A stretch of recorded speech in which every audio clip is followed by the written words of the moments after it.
আসসালামু আলাইকুম বন্ধুরা, কেমন আছেন? আশা করি সবাই ভালো আছেন। বন্ধুরা, এখন দাঁড়িয়ে আছি আল মদিনা ক্যাটেল ফার্মের সামনে। যাব ভিতরে, দেখব যে 2023-এ তাদের কালেকশনটা কেমন, ছোট গরু, বড় গরু, মাঝারি গরু। এবং আল মদিনা ক্যাটেল ফার্ম কিন্তু বড় গরুর জন্য বিখ্যাত। অনেক বড় বড় সুন্দর সুন্দর শাহিওয়াল, সিব্বি এবং ফ্রিজিয়ান গরুর কালেকশন থাকে কিন্তু আল মদিনায়। বন্ধুরা চলুন আগে আমরা যাই, ওজন, দাম, কোনগুলো বিক্রি হয়েছে, সেই বিক্রিতগুলো কেমন দামে বিক্রি হয়েছে, আমরা সেই তথ্যগুলো জানার চেষ্টা করি। আসুন। আমাদের খামারের সবচেয়ে সুন্দর গরু এটা আমরা সেল করেছি 15.5 লাখ টাকায়। 15.5 লাখ। এই মাশাআল্লাহটা হচ্ছে, এটাও আমাদের ড্রপ করা গরু। এটা হচ্ছে আপনার ব্রাহ্মণ, হ্যাঁ গত বছরের গরু। ব্রাহ্মণ ক্রস আছে এটার ভিতরে অল্প। এটার দাম চাচ্ছি 7,80,000। 7,80,000 টাকা। এই গরুটার আমরা দাম চাচ্ছি 25 লাখ। 25 লাখ। বর্তমান গায়ের ওজন হচ্ছে 950 কেজি। এত কেন ভাই? এখন এটার আপনার এই গরুটা আসলে যেই আসে এই খামারে, সে এসে প্রথমে এই গরুটাই দেখে। এটা আপনার এই 3টা গরু আমাদের একজনই নিয়েছেন। এই 3টা গরু আমরা বিক্রি করেছি 19,80,000 টাকায়। 19,80,000 টাকা। তার মানে 3 7 21, মানে 7-এরও কম। মানে আপনাদের এই 3টা থেকে কিন্তু আমাদের কুরবানি হাটে একটা ধারণা এসে গেল। কারণ আমি বলি, আমাদের কাছে এক্সক্লুসিভ বুলগুলোর প্রাইস একটু বেশি হয়। এক্সক্লুসিভ আপনি জানেন, কিনতে গেলেও অনেক টাকা দিয়ে কিনতে হয়, উপরে টাকা দিয়ে তারপর কিনতে হয় গরু। আর এইগুলা বুল অ্যাভেলেবেল থাকার কারণে বা পর্তায় কেনার কারণে আমরা কমে দিতে পারি। সেটা এবার কেমন আশা করছেন? দাম যাচ্ছি 25। এটা 25 যাচ্ছেন দাম? এটা দাম উঠছে?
কি ব্রিড বলেন এটাকে?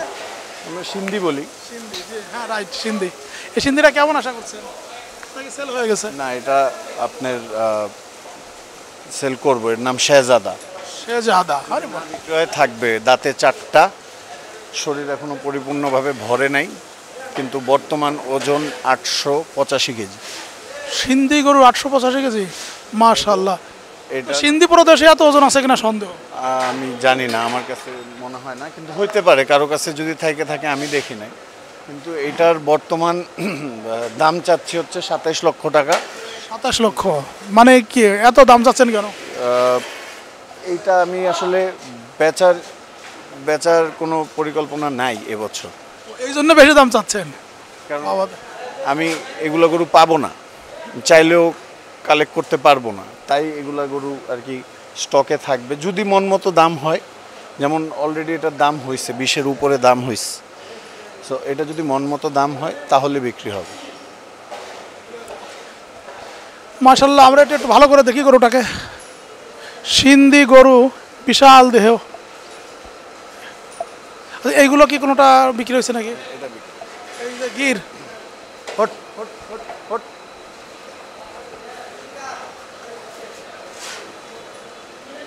ও এগুলো ও। আপনি দেখছেন, আগের বার এসে দেখছিলাম, তার আগের বারও দেখছেন। তার আগে বাবা গো অনেক দিন ধরে আছে। আমাদের কাছে আমরা যখন এনেছিলাম এটার ওজন ছিল 86 কেজি।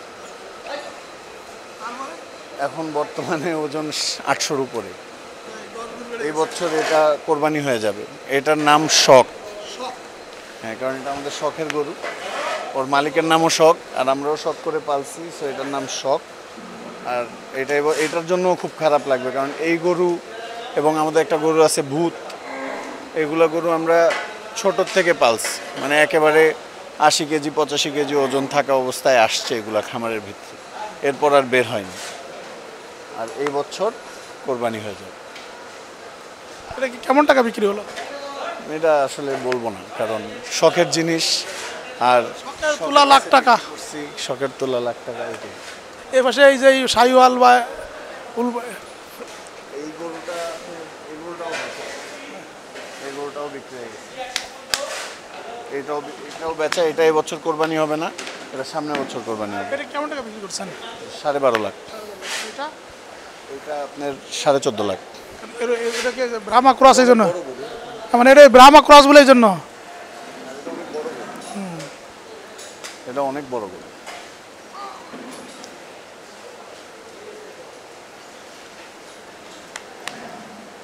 হাসান ভাই সামনে আসে তো ভাই। তো এই বছর কুরবানিটা কেমন মনে করছেন, কেমন যাবে? এটা তো আল্লাহ তাআলা ভালো জানেন, আর আমি আশা করি ভালো যাবে, কারণ সামনে যে এবছর আসলে মানে পরিস্থিতিটা বোঝা যাচ্ছে না।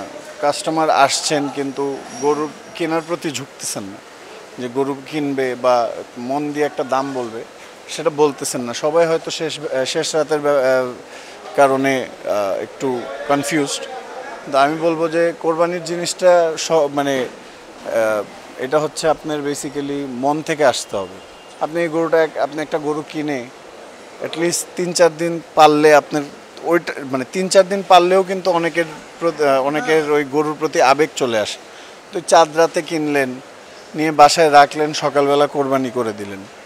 ওইটা আসলে কোরবানি, মানে যাদের জায়গা নাই, জায়গায় রাখার সমস্যা, তারা খামার থেকে কিনে খামারে রেখে পালতে পারেন।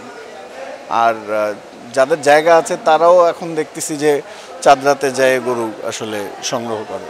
সো আমি মনে করি যে শেষ রাতের আশায় থাকাটাকে গ্যাম্বলিং মনে করি অনেকটা। তো আমরা মনে করি যে গরু জলদি আগে আগে কিনে নেওয়াটা বেটার সব ক্ষেত্রেই। আপনি হাট থেকেও যদি একটা গরু কেনেন, একটা গরু অসুস্থ হয়ে যেতে পারে। সো ওই টাইমিংটার একটা বিষয় আছে। আমার নিজের আমার এক কাজিনের সাথে এরকম হিস্ট্রি আছে যে সে হাট থেকে গরু কিনে আপনার আমি তাকে জোর করে 3 দিন আগে গরু কেনাইছি। কেনানোর পর গরুটা অসুস্থ হয়ে পড়ে। অসুস্থ হওয়ার পর গরুটাকে কসাইয়ের কাছে দিয়ে দিতে হয়। দেওয়ার পর এখন তার কাছে সে আগে কিনেছিল বলেই কিন্তু সে চাঁদ রাতে বা চাঁদ রাতের আগের দিন আবার গরু কিনতে পায়। সো এইগুলা বিষয় আসলে মানুষের বোঝা উচিত। আমার কাছ থেকে একটা গরু নিলে হয়তো অসুস্থ হলে আমি ট্রিটমেন্টও করে দিতে পারবো, কিন্তু হাট থেকে আপনি একটা গরু কিনলে কিন্তু বিদায় আপনি ফেরত গেলে হয়তো না আর তাকে খুঁজে পাবেন। কিন্তু আশা করি ইনশাল্লাহ কোরবানিটা, যেহেতু অনেক খামারি, অনেক গরুওয়ালা, হাটের হোক খামারি হোক মানে ব্যাপারী হোক, সবার জন্যই দোয়া করি যেন সবাই গরু বিক্রি করে বের হইতে পারে, সবাই লাভ করেই বিক্রি করুক। কারণ একটা গরু পাইলা এতদিন আপনার, ওনারা যদি একটা লাভের আশাই না করতে পারে বা একটা লাভের অংশ নাই দেখতে পারে, তাদের জন্য খুবই কি বলবো, কষ্টকর হবে অবশ্যই। কারণ সে হয়তো সামনে বাড়ার গরুর ব্যবসাটা করবে না। হাসান ভাই আপনাকে অনেক অনেক ধন্যবাদ। বন্ধুরা, আমাদের এই ভিডিওটা কিন্তু আমার যে পার্সোনাল ফেসবুক পেজটা আছে কৃষি ও খামারের গল্প, সেখানেও আপলোড করা হবে। আমরা মূলত এটা দীর্ঘক্ষণ ধরে ভিডিওটা করলাম এই কারণে যে এখানে আমাদের শাহিওয়াল ব্রিড, সিব্বি ব্রিড, এর ফ্রিজিয়ান, কোথাও ক্রস ব্রাহ্মা, ইম্পোর্টেড গরু, সব ধরনের গরু কিন্তু একটু দাম জানার চেষ্টা করলাম যে কেমন দামে বিক্রি হয়েছে। আমার মনে হয় আপনারা যাদের খামারে গরু আছে, আপনারা কিন্তু যদি এইভাবে যদি দামটা আশা করেন তাহলে কিন্তু সবার গরু বিক্রি হবে। সবাইকে ধন্যবাদ। আসসালামু আলাইকুম। তোমরা দেশের আসল নায়ক, বলবে বিশ্ববাসী।